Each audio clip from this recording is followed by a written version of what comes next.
Hi, everyone. Welcome back to another CaCo Talks. If you've been listening to our podcast for the last few weeks, you know we've been doing a mini-series discussing mental and emotional health. In our final episode tonight, we'll be taking everything that we've learned over the course of our talks and discussing how to move forward in our lives despite the trauma we've experienced. As we know, if you can't totally remove trauma from our lives, the best we can do is heal from it and grow. Hey guys, before we get started, we wanted to mention that today's video may be a trigger for some listeners. We are discussing sensitive material that may be a trigger for some. We want you all to know that we deeply value your wellness and mental health. If you believe our discussion may be a trigger for you, please join us in the next CaCo Talks. So tonight we're going to be discussing healing, how to heal trauma, how to live our best lives, because we've been having these talks over the last few weeks about, trauma and narcissism, emotional maturity, all these, kind of emotional heavier topics, right? But we want to take the time now to offer some healing things because we discuss all these things in pursuit of healing, right? Right. Yep. So one of the things I want to get started with is a book I've recently just finished. It's classic in American literature. Most people have heard of it or either have some sort of, or either was assigned to them in college or something like that. But the book that I recently just finished, which really relates to what we've been discussing the last few weeks, is Beloved by Toni Morrison. So just a little rundown on Beloved. So Beloved is the story of a woman who, rather than going back into slavery, having her children go back into slavery, she decides to kill her children as well as herself to prevent that from happening. So obviously, even in that premise right there, there's so much confliction, right? So many trauma potentials for trauma, right? Not only slavery, but the children, a mother potentially murdering her children. There's so many layers, right? So many traumas. And, even reading the book, it's like you unpack layer after layer after layer. It's a book about unpacking the past and dealing with your past, right? Which I thought was so befitting for our discussion because so much of healing with trauma is really related to the past, right? You're always talking about what happened to me and how do I deal with what happened to me now because the past is making the present. So yeah, I thought Beloved was perfect for that.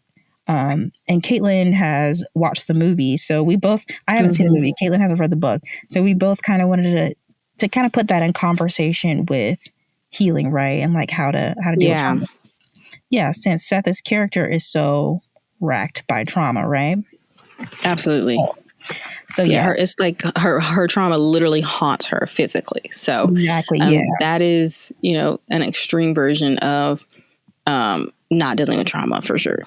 Absolutely, and that's what's interesting about it is Setha is a character who is grappling with her past, but her past has come back in almost a physical form. So she doesn't deal with it properly, really, throughout the novel. I haven't seen the movie, but she doesn't deal with it properly because really at that time and in her life, she didn't have the resources to. Nobody was offering help, mental help to anybody really, but certainly not to a Black woman who's only recently been freed from slavery. You know what I mean? There's so many institutions that have created her trauma, but then also don't offer the help to heal her trauma. You know what I mean? For sure.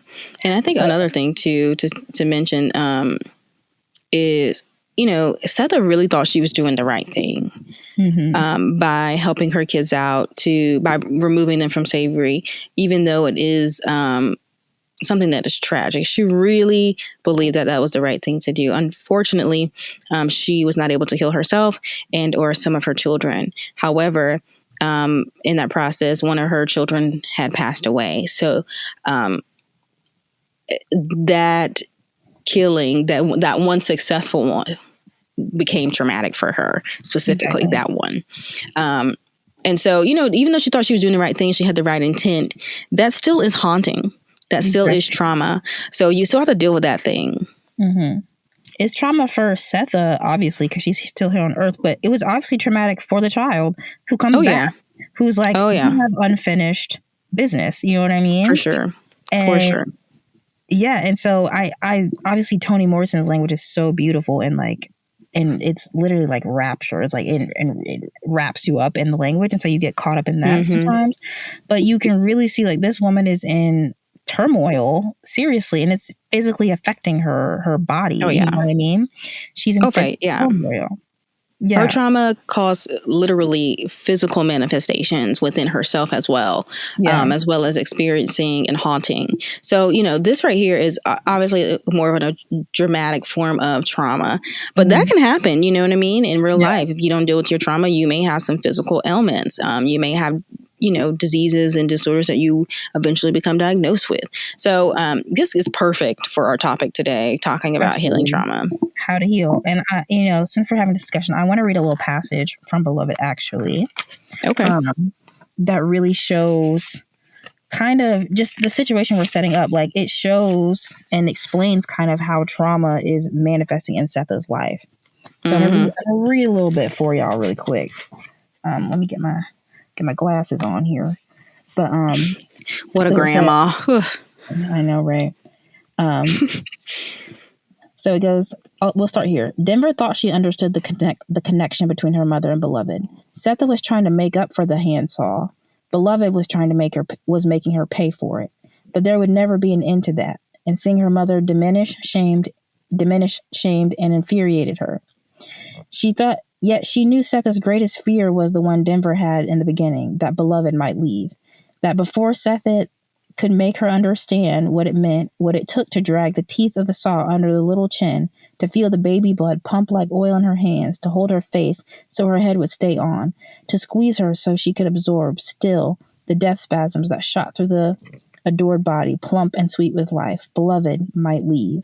Leave before Setha could make her realize that worse than that, far worse, was what Baby Suggs died of, what Ella knew, what Stamp saw, and what made Paul D. tremble. Right, so you get a taste of the language, right? So you can see how it's very, I guess cryptic is the word, sort of. Oh yeah, but you see that clearly there's emotional turmoil, there's confliction. Even another daughter, Denver, is another daughter of Setha's. Denver sees that Beloved is here to make her mother pay for what she did, and absolutely. And she says that clearly, and they state that clearly. This is about her. It's about the trauma she had of murder, clearly, but also with the institution of slavery. Because what Paul D knew, what Stamp saw, and what Baby Suggs knew is that those are all people in the book who had come from slavery, who had basically run from slavery. So they knew what that institution was. You know what I mean? Oh, absolutely. Absolutely. And I haven't read the book, but I have seen the movie. And I will definitely say, while the movie to me is not as clear, it's kind of hard to distinguish what is reality and what's not reality. You definitely get a clear picture of the trauma and the hurt and the wrongdoing that Beloved feels by being murdered, and or Setha's trauma and pain and hurt and stuff like that. So to me, I feel like you probably get a clear picture in the book based off of what Courtney has talked about even previous to our podcast today. But it is something I will say I think everybody needs to read or watch. Preferably probably read, because you get a little bit more of an understanding. I feel the movie limits your capacity in a sense, because you're kind of stuck with that visual, but it is an eye-opening movie as a whole. Yeah, absolutely.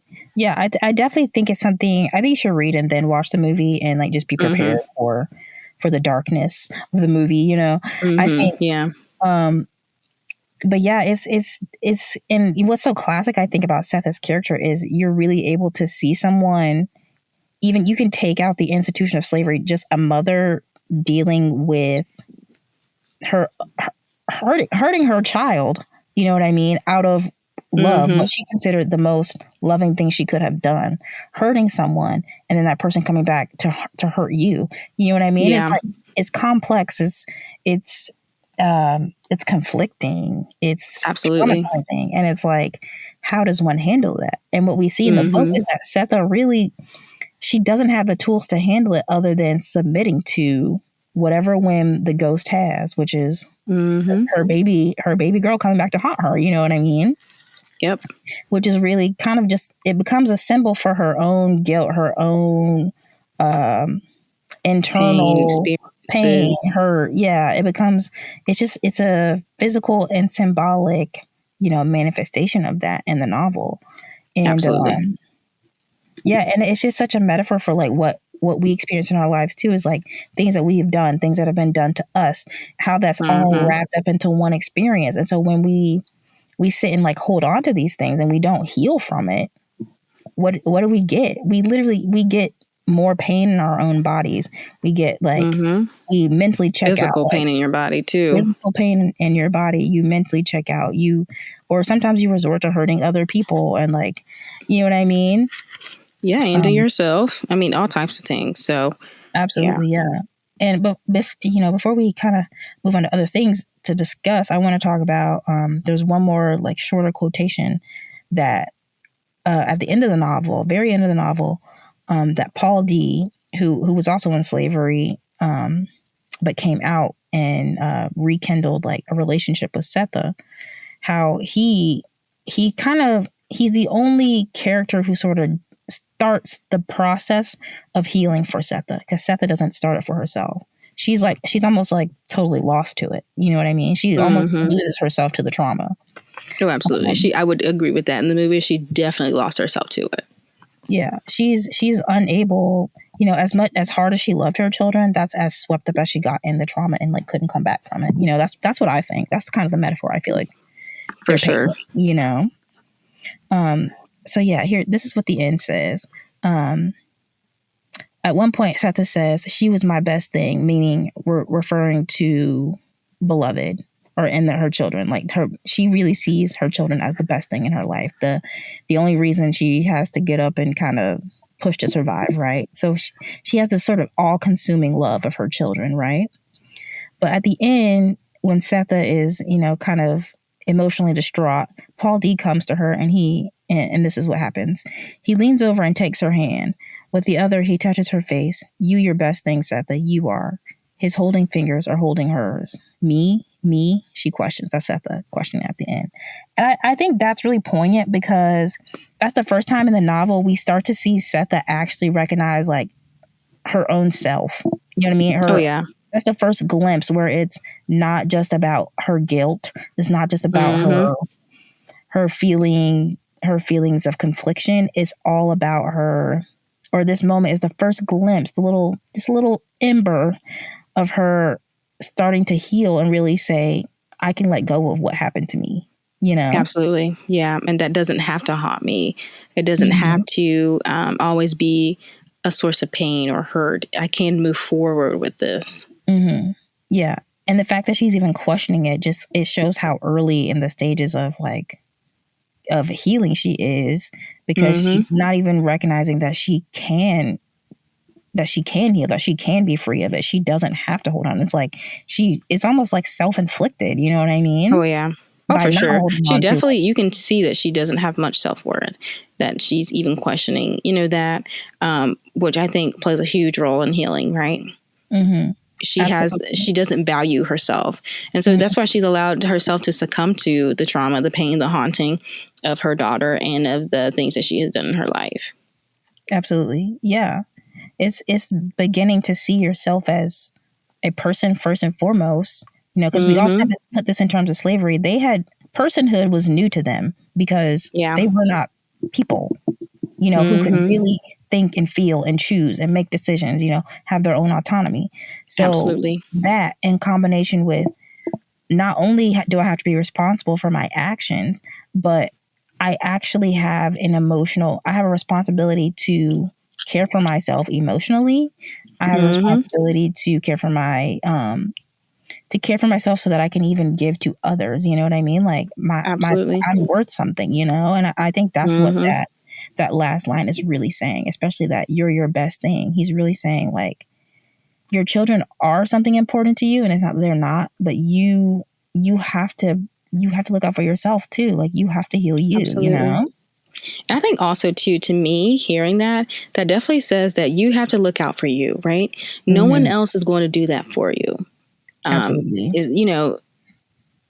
That work is solely yours. Nobody else can fix that for you. Nobody else can see your self-worth for you. Absolutely. No one else can fix your pain or your trauma for you. So it's like you are the answer to said problems. Absolutely. And then it starts with you recognizing that you are worth it to begin with, Yep. And I just think that's a beautiful way to really put that. It's like me, I'm worth it. Me. Yes. It's like you are worth it, For sure. And I think so many people experience that too, Absolutely. Absolutely. Yeah. If you're battling with any type of trauma, you've probably experienced that. Absolutely. So we definitely recommend like looking into Beloved, reading Beloved, not just for trauma, but you get such a rich understanding of what how slavery really affected people's lives. I think that was the deepest understanding I ever got of that institution. You know what I mean? Yeah. How pervasive it really was and traumatizing. For sure. But yeah, just continue our discussion on healing. What does living with trauma really look like? Obviously, we know what it looked like for Setha, but what does it look like for 2022 for us today? Like, what does that really look like?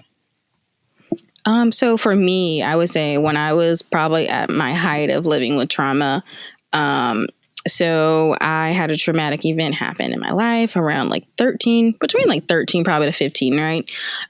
So I would say for the very beginning of that, I was just angry, right? I was really angry. I projected out on other people. I lived my life very just carefree, nonchalantly, didn't really care. And I think it came out of numbness. I was just numb and shocked at what happened because this was a parental figure that had done this to me. So I was just in awe, right? And the sad thing is I didn't realize I was in that state, for one, and for two, for how long I was in that state. I was in that state for years, So imagine the physical manifestations to just the not waste, because I think you just have to go through that stage to get to where you need to be, but how much I could have gotten done in that space. But so I was dealing with the trauma, and it just looked very angry for me. But some other ways, that appear or can appear, some people may act like a child, like they may revert back to a childlike state. Maybe that was traumatic for them.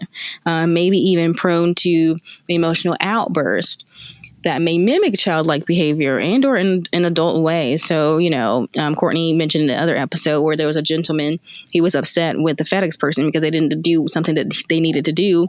But it was very childish and it was just uncalled for. The FedEx person can't help that, So also commitment phobia. So being afraid to commit because of traumatic experiences with commitment. Low self-esteem, lack of self-worth, hopelessness, and so much more. So every individual looks very different.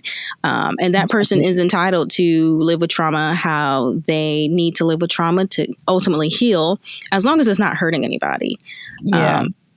Then on the other end, go ahead, Courtney. I was going to say the other thing too is you can also see it in addictions. Oh, yeah.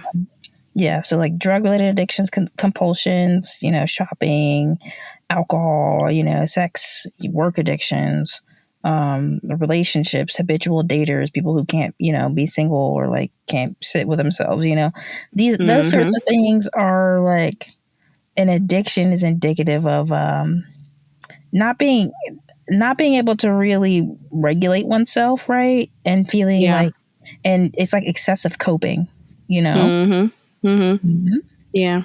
And I think also too, with a lot of those, it also provides you a false sense of control and self-worth. And so, because you're lacking in other areas that may relate to trauma, or you feel you are still in that childlike state, those things may give you the control that you are quote unquote seeking. But I promise you, those things, temporary control. But those things, if you're running from something, you will come full circle. It will come back up, and it will come back up, and it will come back up until it's dealt with. So, being mindful of what it looks like and what it can appear like for you is key to healing trauma. Absolutely. Absolutely. Yeah. And we want to revisit what healing versus coping is. So healing, I believe we discussed in an earlier episode, but healing is that long term, right? It's long term, it's sustainable changes that are going to help you thrive rather than just survive day to day. And coping is almost the complete opposite. It's managing symptoms to help you make it through the day. So it's short term. It's what do I need to do to feel okay today to make it today? You know what I mean? Absolutely. And obviously, that's the age old, advice is long term versus short. What are you going to invest in something for the short term to get like maybe a little return, but then what are you investing in the long term to actually have sustainable changes for your life? Exactly. So, and just another note on coping, we know that coping mechanisms aren't necessarily bad, or some of the things you can do to cope aren't necessarily bad, because some people write to cope, or some people paint to cope, or people run to cope. It's not that those are bad, it's in moderation, right? So we don't want excessive. That's when it becomes addictions. Like I was saying earlier, is excessive coping and not addressing the deeper issue underneath is what really becomes the problem, because then it is just what do I need to do to make it through the day? How do I cope to get through today? You know what I mean? And the key is really that it's short term. If you're doing it in the short term, not a problem, right? I think everybody has a way of coping, right? And I think another term that is that you can use interchangeably is kind of like self-soothing, right? Exactly. That is that temporary fix, right? Healing is long-term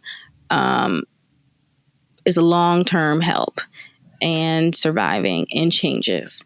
Yes. Coping is just not going to provide that. Yeah. Just like Courtney said, it's just day to day. Absolutely. And change. And I think a big word is changes, because coping to me does not imply so much a change as much as it's like an adaptation. I'm adapting momentarily. Sure. You know what I mean? But where's the evolution? That's a big thing for me now. I think about especially someone I've kind of witnessed in my life is if you are adapting, there's a difference between adapting and evolving as a person. And a lot of people will try to just adapt because that's momentary and it's an attempt to change your behavior immediately to get a desired result. But an evolution is about you changing your integrity. It's about changing your the internal parts of yourself, so that those adaptations, the issues you were having before, don't even really faze you, because you're almost you have a different outlook. You're a different being at that point. You know what I mean? Exactly. Yeah. Exactly. Yeah. And you can actually put that in conversation with the actual definitions of adaptations versus healing. When animals adapt, it's shorter. It's to fit the environment that they're in, because you can adapt to multiple environments, right? But an evolution happens over millions of years, right? To get to a better formed species, actually, a species that will last longer and has changed in relationship to the environment. So you're making sustainable changes. Same thing with healing. Are your changes sustainable and long term? Are you really evolving as a person so that you no longer even have to deal with the issues you were dealing with before? Or are you adapting to momentarily fix a problem or adapting to a situation, Exactly. Yeah, for sure.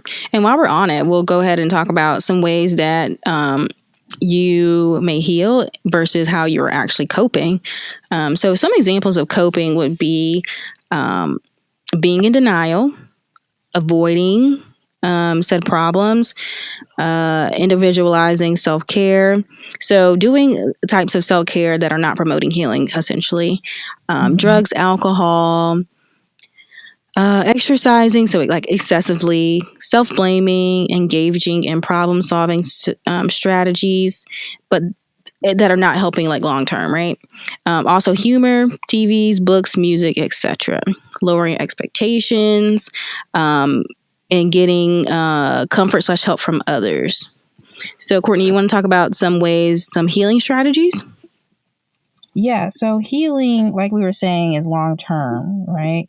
So we want to for healing, it's things like mindfulness, setting boundaries, identifying your needs, expressing them.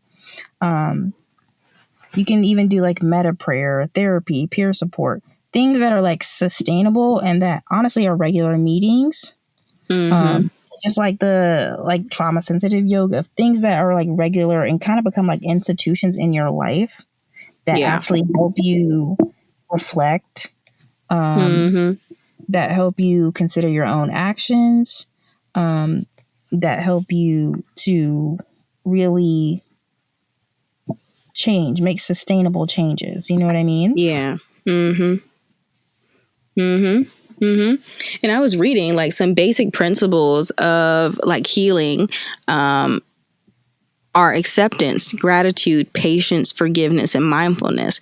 Those are the 5 things that you cannot get when you're coping. TV is not going to provide you that. Alcohol is not going to provide you that. Drugs are not going to provide you that. Exercise may not provide you that. So that is when you're doing things that are promoting healing, those are 5 things that you can, include into that healing process, or that you can look for, and maybe that you can look for so that you can confirm that it is healing for you. Yeah. And these things take time. Like that's the big thing with healing. It's going to take time. It's not something that you just, wake up and like, oh, I'm healed now. You know what I mean? It's like you really got to sit with yourself. And sometimes it takes removing yourself from toxic situations, from toxic people. Absolutely. Doing the hard things. You know what I mean? It takes that in order to actually take an introspective look at yourself and say, you know what? How can I have a long-term change? Like, what am I doing today to make 5 years from now, 10 years from now, make that a healthier space for me to be in than whatever toxicity I'm in right now? Exactly. You know what I mean? Exactly. Yeah. And another thing I thought was interesting is like I never thought about like humor as a coping mechanism, but then I'm like think about people who are very like who funny. Funny, or people it's like it is kind of a coping mechanism because they're like the more traumatized you are, the like funnier you get to be, Oh, for sure. Oh, it's yeah. like, I agree. So yeah, it's I don't know, but then I do think there. Go ahead. Go ahead. I'm sorry. No, you go. I was going to say, I was like really taken aback by music because I'm definitely like a music person, right? So I love music. If I'm ever like really going through something and I just need like a moment, I am like, okay, let me just listen to something really quick, get myself together, right? So, but now that I see this, or I saw this as a coping mechanism, I'm like, oh my God, yeah, that definitely is coping. Because as soon as something gets like a little challenging, I'm like, you know what, I just need to like zone out and jam out really quick. You know what I mean? And that's okay. But what I know is that can't be a permanent fix. That's not going to change the situation. That's just like that momentary escape, short-term escape, so that I can then move forward and like get to the healing, right? So exactly. And it's like we were saying, coping doesn't necessarily have to be negative. It's in moderation. So if you are listening to music and you just are like, I've had a really rough day, I want to listen to some music, that's fine. Nobody has a problem with that. But it can't be like, you know what, every time I like, or it can't be the only thing I'm doing is like listening to music and I'm not getting like the things that I need to get done. You know what I mean? Like can't impact your life to a point where you're no longer taking care of yourself as an adult. Like, you know what I mean? Yep. Or absolutely. it begins to affect other relationships. You know what I mean? And I see that with things like, especially humor, like, just people we know, like some people use humor as like a self-deprecating thing, or they use it to put down other people. It's like, so maybe what you're saying is out of quote humor, but you're actually just doing that as a way to kind of either put people down and like therefore making yourself feel better dealing with with a trauma, or you're like self-deprecating in a way that like isn't like feeding you. You know what I mean? Like you know what I'm talking about. Like, oh yeah, you know the difference between, oh well, so and so is just like goofed up and made an issue, or like and made a joke about it, versus someone who's just constantly kind of like self-deprecating, or like, for sure, as a way to like deal with things. It's like, for sure. I think also too, humor can also be like, while it's coping, it's also deflection, right? That is like a clear line of that you're deflecting into something else, right?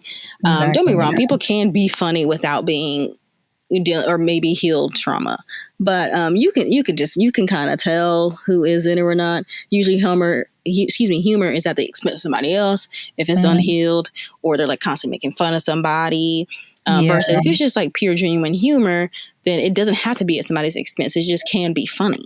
So you can usually kind of tell with that. But I was genuinely surprised by a lot of those. What about you? What do you think? Yeah, I was a little surprised just because I hadn't thought about these things in terms of coping mechanisms. Yeah. But like seeing them, I was like, no, I can see how that could happen.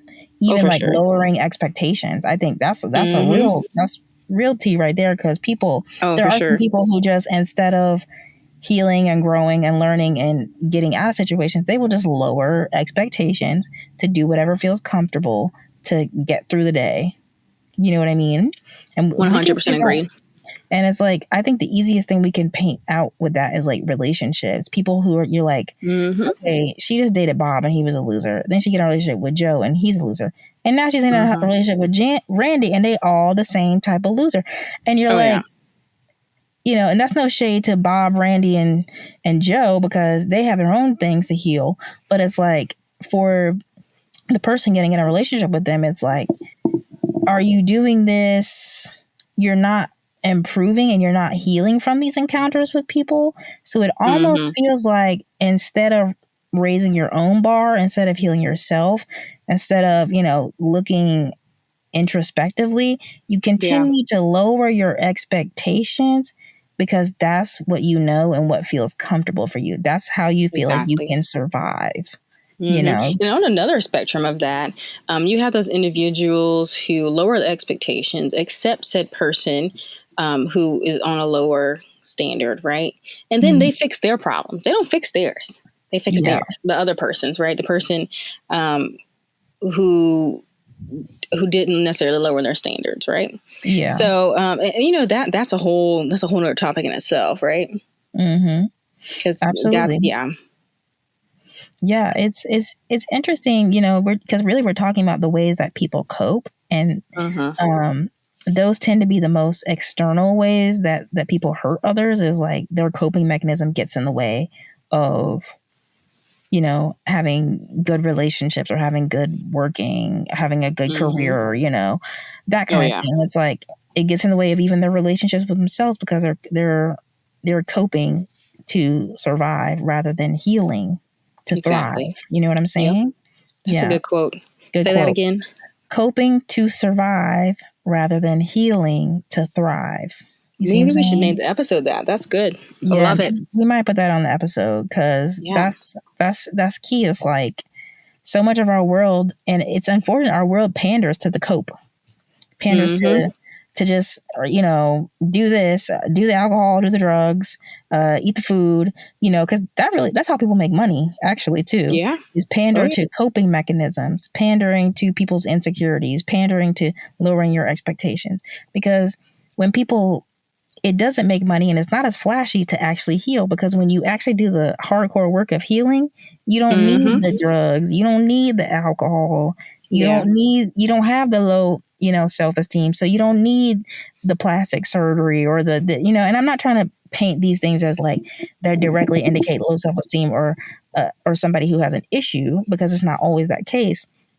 But a lot of what is marketed to us and a lot of how our society worked is based off of what they can sell to people who are just coping, not people who are healing. Because when you heal, you no longer need a regular supply of these things, right? Exactly. So and when you see your self-worth, go ahead. I'm sorry.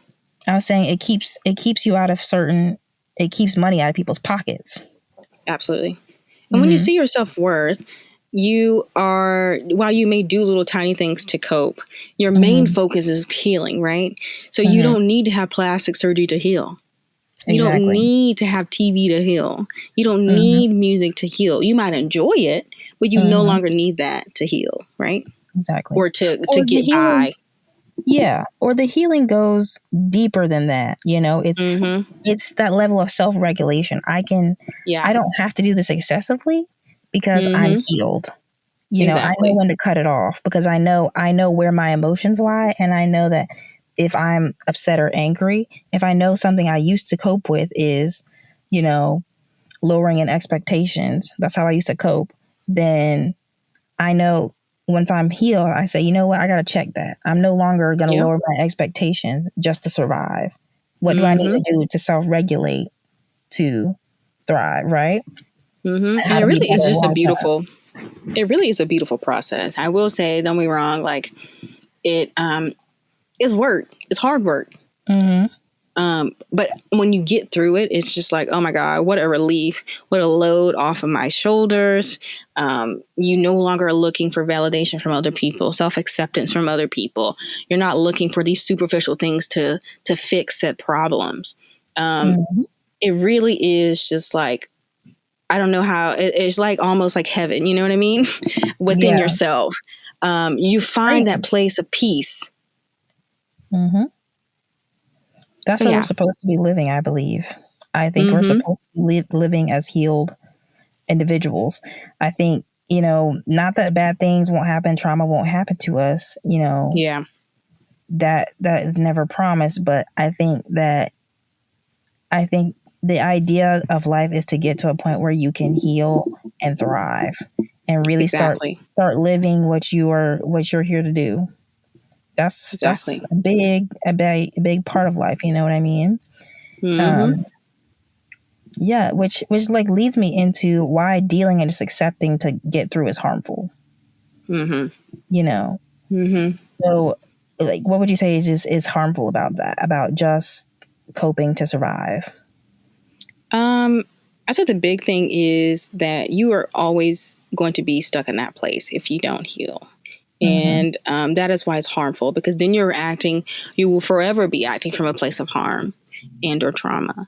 Your responses in your day-to-day life will be from trauma, will be from being harmed. Your situations when it comes to work will be coming from a place of harm and trauma. So when you deal with those things, you no longer have to come from that place. You can come from a place of, you know what, maybe this is something I want to deal with. Let me just walk away. Or maybe, there's something I need to deal with today. You know what? We're just going to shut it down. You're just not going to give your energy to something that no longer needs it. Versus if you're coming from a place of harm, you're most of the time immediately on defense. I have to protect myself. I have to fight for myself. It comes from a place of negativity and anger. Not saying that those things automatically equate to trauma. But I promise you, if you just deal with those things, you have a whole different approach on life in general and how you approach said adversities or harmful things and traumatic things that come in the future in your life. Absolutely. And just to piggyback off of that, like why, just dealing and accepting and getting through is harmful is because at that point you begin to affect other people, right? Like other people who might be you. When you're just accepting and dealing and coping, your behavior, like we were saying, is typically emotionally immature. So you are externalizing things. You're not taking a look at like how your behavior could also be a part of the issue. You're not looking at how, you're not assessing things in that frame of mind. So other people are getting thrashed at, or getting dragged into things, or getting manipulated, or getting, whatever. Like, and so it's not even totally just about you. It's how your behavior is affecting others who really have nothing to do with your specific trauma. You know what I mean? Exactly. It really becomes traumatic projection, right? You're projecting your trauma onto somebody else constantly just because you haven't healed with your things. From, work colleagues, from children to mom, dad, brother, sister, friends, family, everybody. Everybody gets the wrath of that. And that's really like what we were saying in a couple episodes ago. That's what a narcissist is. It's Mm-hmm. somebody who has a really, really deep insecurity, deep trauma that the only way they really deal with it is by inflicting that onto other people. So by just Exactly. accepting and not looking internally and refusing, a narcissist is kind of extreme of this, but somebody who refuses to heal, Mm-hmm. especially somebody with narcissistic personality disorder, when you refuse to heal and you not only do you refuse to heal, but you take all of that pain and then start really inflicting on other people and use it to emotionally manipulate, use it to not take accountability for your actions. You know what I mean? You use Mm-hmm. it to dismiss other people's experiences. That's when you become a narcissist. And that is incredibly harmful because they're externalizing all these things and actively hurting other people. That can show up in the form of stalking, that can show up Mm-hmm. in emotional manipulation, that can show up in physical Abuse. abuse, verbal abuse, psychological abuse. That's how these things end up showing up. It's not just out of nowhere. You know what I mean? It's Absolutely. someone's refusal to look at themselves and the other people who hurt them. You know what I mean? Mm-hmm. Mm-hmm. Yeah. So, but yeah, it's not. I also want to add that it's not our, especially when we're talking about childhood trauma and things that happen earlier in life. It's not our fault that that bad things happen to us while we were growing up. It's not our Mm-hmm. fault because there were adults in our lives who obviously dropped the ball at some point, right? Exactly. But what it is, it's always our responsibility, always, always, always our responsibility to heal from it. We Yeah. didn't cause it, but it's our responsibility to heal from it so that we can go be better individuals for ourselves and for other people. Mm-hmm. And I Right? think a key to that too is definitely forgiveness, right? Yes.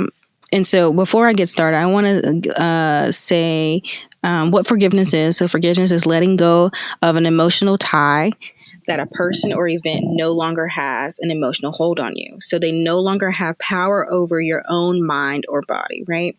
But I also want to say that that does not mean you have to forget. Mm-hmm. Most people think that those things are one and the same, and that's not the case. Um, Mm-hmm. you will never forget, especially if it's trauma, period. Like I will never forget what happened to me. But that trauma doesn't have to define me, right? That trauma doesn't have to be projected on anybody else. That trauma doesn't have to appear in my life in 15 different ways, right? I now know how to manage that trauma, deal with said trauma, so that it doesn't have to be all of those things. So first step in that to me personally is forgiving the person that has caused me trauma. Mm-hmm. And just accepting that that situation happened. That does not mean it's my fault, but accepting it just for me acknowledges that it happened to me, while also holding that other person accountable as well.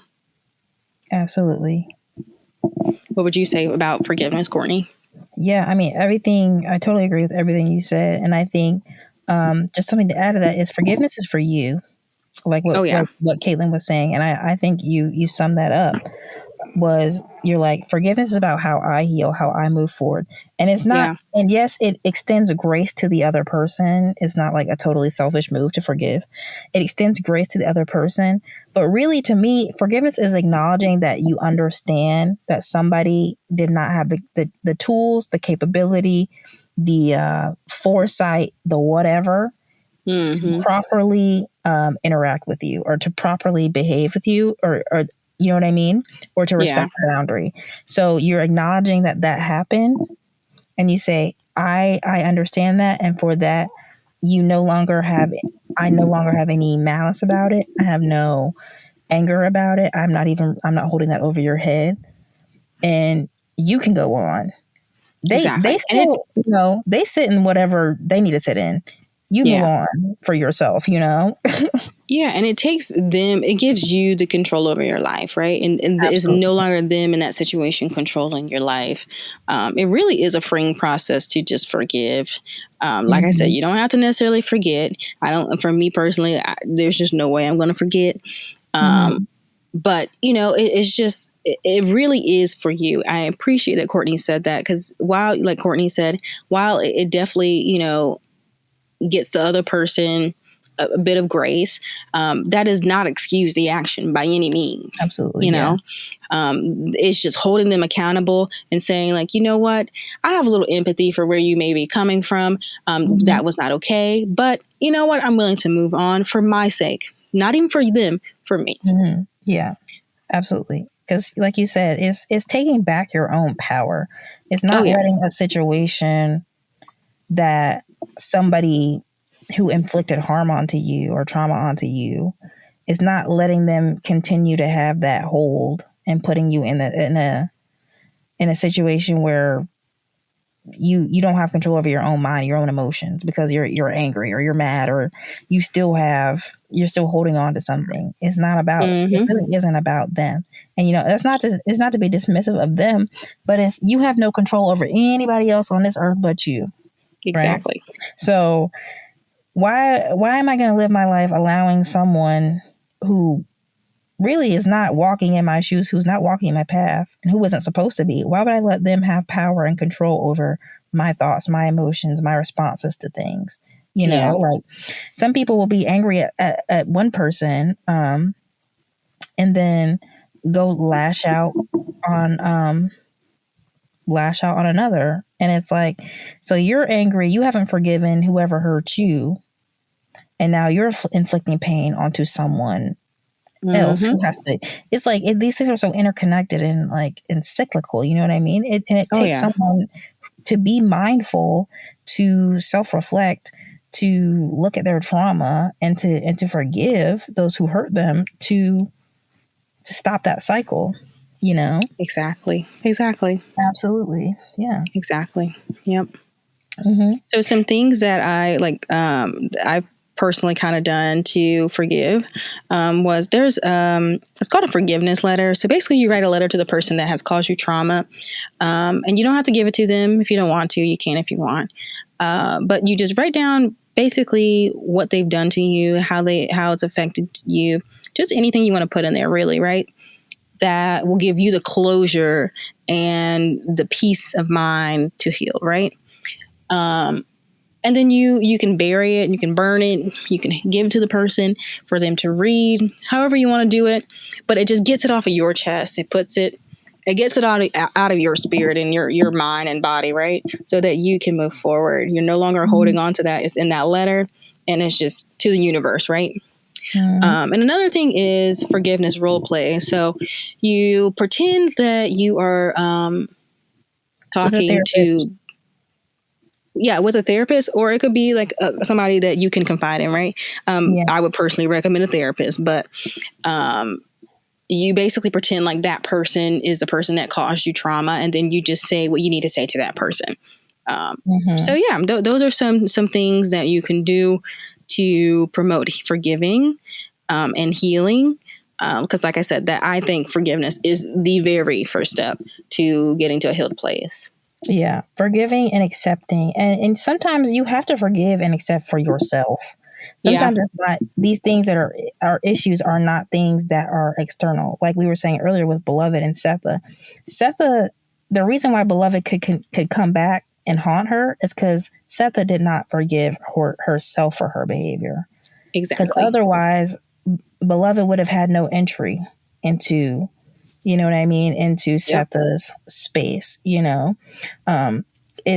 that self-forgiveness, is that self-love, self-compassion, self-awareness and self-reflection that helps you to forgive and free your own self, because sometimes a lot of people are struggling with what I did that I can't forgive myself for, doing the unthinkable, something like what Setha did, murdering a child, or killing a child who had no say.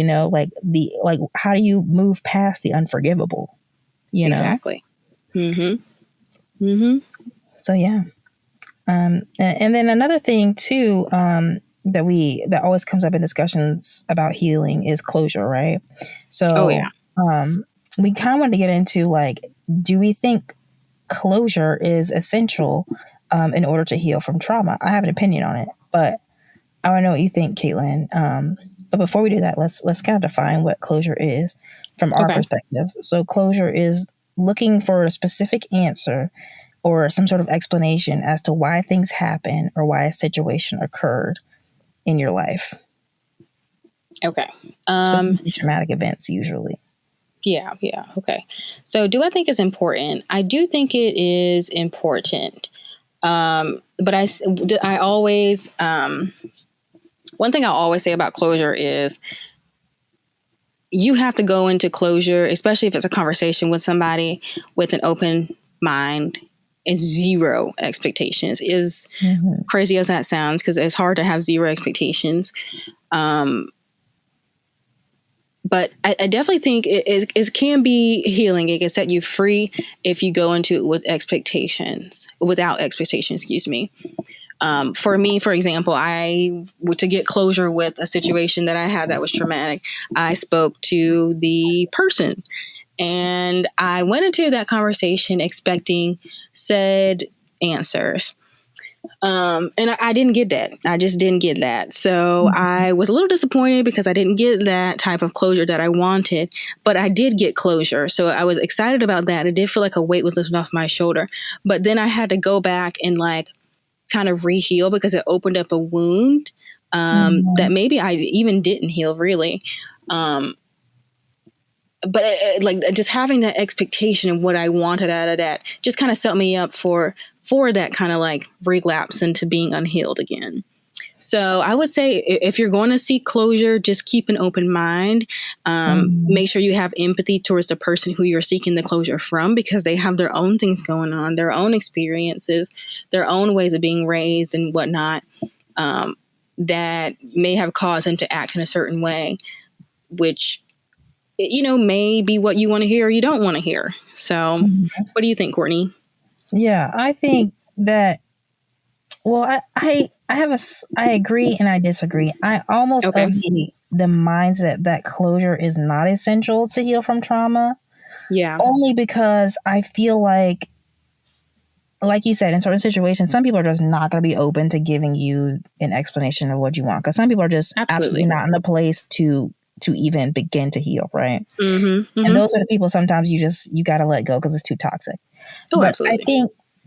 I think the issue with closure, just from somebody who would be seeking forgiveness, who is seeking to heal and evolve, if that is you and you're looking for closure, it's sort of, sometimes it feels like this sort of reach back into the trauma, because it's kind of I have to explain. This has to have a concrete answer. It has to have, you know what I mean? It has to have this sort of concrete answer. And it's because it's so complex and so deep, sometimes it's better just to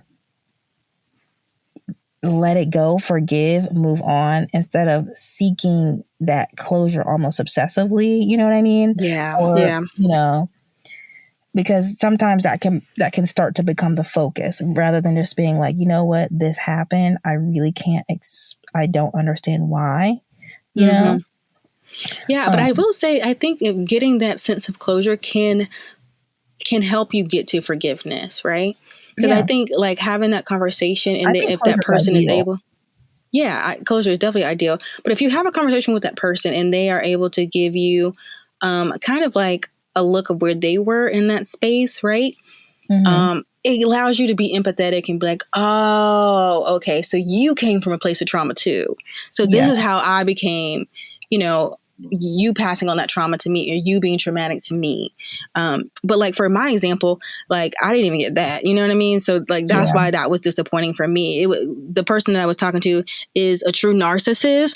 And so that was part of the problem as well. You have to talk to, if you're going to be dealing with closure and getting closure, you have to be speaking to someone that is open to that idea 1000%, or it goes nowhere. You'll be just thrown back into healing again.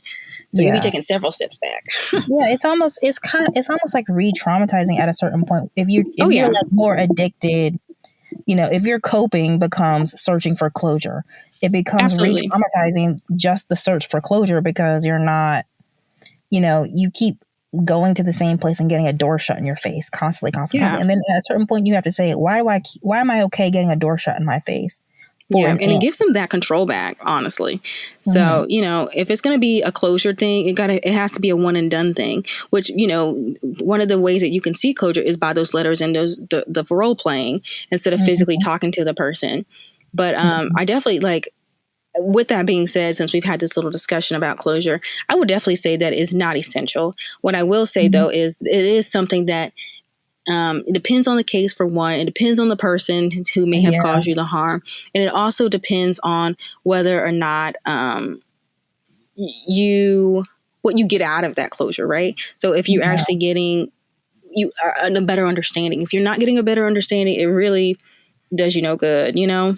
Absolutely. Yeah. And you know, something else I just thought about, just like looking at this definition, is like, if you're looking for a specific answer or an explanation, sometimes the trauma is so complex and so deep, there might not be one. Exactly. Exactly. Yeah. I mean, not to just keep going back to Beloved, but like, there was no one situation that compounded that made Setha's trauma. It was compounded. Exactly. Her entire life had become that, you know. And on top of, go ahead. I'm sorry. No, you go I was ahead. going to say, on top of generational trauma, when enslaved individuals, especially because they did not deal with trauma, they could not deal with trauma. That is generations of passed on trauma. Just passed on and passed on and passed on and passed on and passed on. So while Setha was dealing with the trauma of her situation, can you imagine the generational trauma she also had to deal with by being enslaved, on top of her generations before her being enslaved as well? So, I mean, you know, that's in itself mind blowing. Yeah. And then you think, what is she showing the daughter that she does have living with her? Denver's her daughter who she birthed, coming out of slavery, and who did survive, you know, the murder, you know. Exactly. What is she showing her about how to continue to deal with trauma? She's showing her that you're inflicting trauma. Absolutely. She's showing her you sit in it and you don't evolve, you don't forgive yourself, and your love is, because your love was so thick. That's what Toni Morrison says, because your love is so thick, it suffocates. And that's what she was doing. She was sitting in suffocation. You know what I mean? Yeah. Suffocating herself, her children, her loved ones, everyone around her. And that's what made it too much, is like in the book, they describe the house as being like overwhelming. And they call it, the first line of the book is 124, which is the house number. 124 was spiteful. And that's what it was. The entire place was sitting strained, constricted, angry about a trauma and a traumatic event that had happened. And nobody was seeking the healing to deal with it. You know what I mean? And that's what that really is what made the story, is because they didn't take steps to evolve. Yep. You know what I mean? Not till the end, when Paul D is asking her or telling her, like, you're your best thing. You can start to change. That's the only glimmer of real change we see. You know what I mean? Yeah, for sure. For sure. Yeah. Yeah. Well, so I think that's about all for healing. I hope that, you know, our little chat helped someone towards healing and forgiving and or closure. Courtney, do you have anything you want to add? Yeah, I just wanted to say that, like, this kind of rounds out our series on mental emotional health. And we're glad that we have the opportunity to sit and do this and really, like, go into things that people may or may not talk about with their own families. You know what I mean? Yeah. And, like, if you're not having these conversations with the people who may or may not have inflicted trauma on you, not saying your family is the only one, but if you're not able to have conversations with those people, like, hopefully our conversations have helped you to really think and evolve, and you know what I mean, seek healing for yourself rather than just like coping or whatever, you know. And like, we just hope that it's helped people to really not only consider, but to consider how they can change and evolve from these conversations, as well as open the door for people to have conversations with their loved ones, friends, family, therapists, and etc. Right? I think another key step to getting to a place of healing and forgiveness is also being open to talking about these things. I don't know about part of our family is very just like, we don't talk about it, you know? And I think one thing that helped us is our mom was always that mom that was like, we're going to talk about it. You know, we're going to get through this because we're going to talk about it. So that has really been helpful in our lives. We still use that today. We are a very open and honest family amongst the three of us. So we hope that that is translated to you and your family as well, and your friends and whatever your support system is. Or even if you're just listening to this alone in your room or something, and you just can have these conversations with yourself, like, you don't know how your actions can even inspire other people to grow and change and evolve. You know what I mean? Just saying, you say, you know what, I'm going to set a boundary, or I'm going to forgive myself for what I did or didn't do or couldn't do, or didn't know how to do. You know what I mean? Like, exactly. I'm going to do that. I'm going to heal to be better for myself in the future. Like, you would be surprised how many people see those behaviors and then mimic, or just say, you know what, so-and-so is doing this. Maybe I should think about me. You know what I mean? Exactly. There's so many things among even our nuclear family that I'm like, that have like just tested us over the last couple of years, and that's made me say, you know what, how am I behaving? How does my behavior come off to people? How, you know, what do I need to forgive myself for what I couldn't do or didn't know how to do, or didn't, you know, or how do I go back and forgive somebody who did cause childhood trauma? You know what I mean? It's like, exactly. And then how do I do that for my own healing? Right. So those things are they're so important, because you got a long road to hoe if you don't heal in life. Absolutely. You know, you really do. 100%. That's the truth, you know. 100%. So, yeah. And as we can, you know, as we see, it's fictionalized and beloved in other stories, but it pretty much drives her insane at the end of the book. And at the movie, I'm not sure what the movie is, but when you don't have that healing, it's visible. You think you might be hiding it, you're not. Yeah, absolutely. That's so true. Yep. So true. So yeah, we hope these conversations have helped somebody. We hope it's encouraged you to seek healing, whatever that looks like. Yeah. Well, thank you guys for tuning in for another CaCo Talks. We hope to see you in the next one. Bye. Bye. Before we end this episode, we wanted to take some time to remind our listeners, if you or someone you know are struggling with mental or emotional health, or any of the issues we discuss in our podcast, you are not alone. There are resources to help. In the podcast description, we've listed contact information for 3 resources we suggest for crisis situations. You can reach out to the Substance Abuse and Mental Health Services Administration, National Alliance on Mental Illness, and the National Suicide Prevention Hotline.